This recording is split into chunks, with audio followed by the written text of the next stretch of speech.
Bah alors Kylian, on a peur de la frappe norvégienne, maintenant qu'on a mis son doublé on veut se cacher. On a peur de se faire éteindre par le cyborg norvégien dans cette course au ballon d'or. Écoutez ça, Mbappé ne devrait pas participer au prochain match des Bleus, le staff des Bleus souhaiterait le ménager afin d'éviter tout risque inutile pour la suite de la compétition. On a fait un match les refs, hein, un seul match de poule. Déjà que la dernière fois on l'avait dispensé de son devoir de capitaine de la sélection en lui disant qu'il n'avait pas besoin d'aller se présenter à la conférence de presse. Et au final c'était N'Golo Kanté qu'on avait envoyé au charbon. Non, parce que vous comprenez, les trajets en voiture, tout ça, ça peut être fatigant pour lui, le pauvre. Mais vous savez quoi, le fait qu'il se cache comme il a l'habitude de se cacher quand c'est les grandes équipes, c'est peut-être une bonne chose pour nous. C'est peut-être l'occasion pour Dembélé d'être dans les meilleures conditions et de montrer à tout le monde pourquoi c'est lui le ballon d'or et pourquoi est-ce qu'il faut lui donner les clés de la sélection. Ça, c'est la composition à laquelle on a eu le droit pendant le match contre le Sénégal. Vous voyez l'animation offensive Doué, Olysée, Dembélé avec Mbappé en pointe.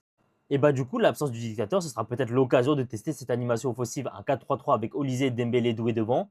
Et derrière eux, au milieu de terrain, Warren, Zaïre Emery, Chouameni et Rabiot. Ça, ce serait dans un monde idéal, mais il y a peu de chances que ça arrive. Il y a peu de chances que ça arrive parce que je ne pense pas que Kylian Mbappé, ce sera le seul joueur qui sera mis au repos pour le second match contre la Norvège. On aura sûrement d'autres cadres dont on aura besoin par la suite qui seront mis au repos. Et vu la profondeur de banc qu'on aura, je pense qu'on le ressentira pas trop. On l'a bien vu, tu fais sortir des Olysée, des Doué, des Dembélé, tu peux faire rentrer des Cherki, des Barcola, des Agliouche.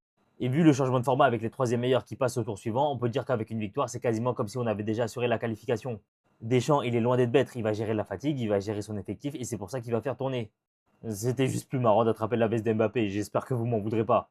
Et même si vous m'en voulez, j'en ai rien à foutre, c'est ma chaîne, je fais ce que je veux.